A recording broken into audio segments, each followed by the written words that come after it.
Everyone. I wanted to share a little bit about the Millennium Tower in San Francisco. If you haven't seen it on the news, it's called the Leaning Tower of San Francisco, the Millennium Tower. And there's quite a bit of history there which is not really mentioned that I just wanted to touch on, and really it's got some fantastic aspects to it. It's not fantastic that a building's tipping, but that's obviously out of any man's hands at this point, isn't it, right? It's just a fantastic lead up to some of the events that have happened. And I wrote a book years ago, Vegetable Garden, Faith and a Corvette, and it's been written about 10 years ago. And a lot of the background of this is in that book. So if you have interest, you're welcome to get onto that book. If you don't have a way, you can let me know, and I can send you an electronic copy of that. But in essence, the Millennium Partners that own that, in this book, it talks about a vision. And this is probably where it gets wonderful. You know, we turned up in Boston many years ago for what we're starting to see unfold in the US now with the Freedom Convoys. It's just a seeing vision of cities being changed with a freedom that only God can bring. And that kind of led to a building and to help facilitate that. And I remember talking with Millennium Partners, and it was a real journey over probably a couple of years with them.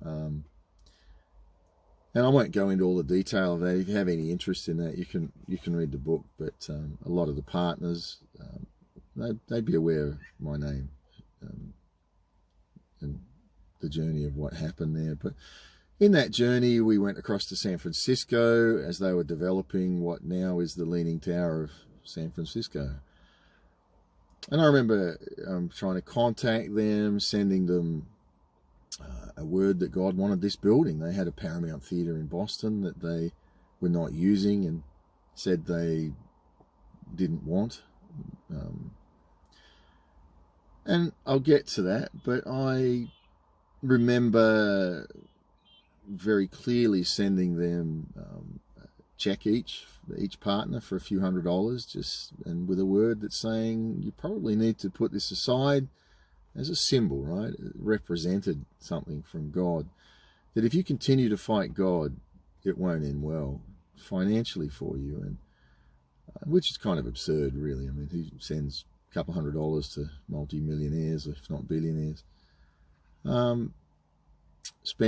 Went back to Boston, spent 2 or 3 months living in their development next door to the Paramount Theatre.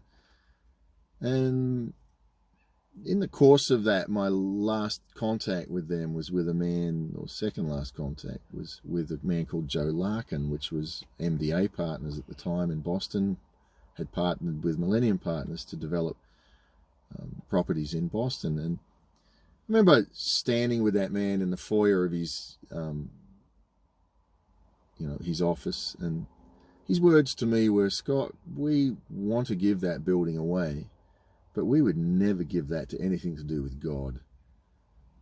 He said, "We'd give it to a nightclub, we'd give it to a school, we'd give it to anything, but we will never give that to God." And I remember looking at that man and just saying, well, I guess I'll have to let God do my fighting for me, and walked out of their lives. And then probably 6 months ago, I sent another word after I started to see that the building was tipping in San Francisco, that they were laying the foundations for it at the time when we said, I'll let God do our fighting for us. Now you can say, oh, this is, well, whatever you say is up to you. But to me, it's a fantastic demonstration that God is God, and no man can outdo that. And 6 months ago, I sent another word, emailed it to their office, just saying, look, if this is God, the building's going to move another inch in the opposite direction. And then we get this article that I have on there from YouTube, NBC, talking about how the building has just moved an inch, exactly an inch, horizontally. So I wanted to put this video together because there's so much talk around the Millennium Tower, and a lot of people's lives are being affected by that, and I'm not happy that people having this sort of thing happen, but I think I'm just raising a voice to say these men knew. They knew. Well, Joe Larkin gave the word that said, there's no way we'll do any of this for God. And so I just probably am inviting, again, these folks to revisit that. Maybe there is the possibility that you're fighting God. And if you're fighting God in that, history shows who wins. This is not about me. This is about what God's doing in the United States of America. And if you want to know the history of it and more about the story, the book is there, Vegetable Garden Faith and a Corvette. It's 10, 11 years old now, but it has a lot of the history of that, and you can decide for yourself. But to me, what a fantastic journey.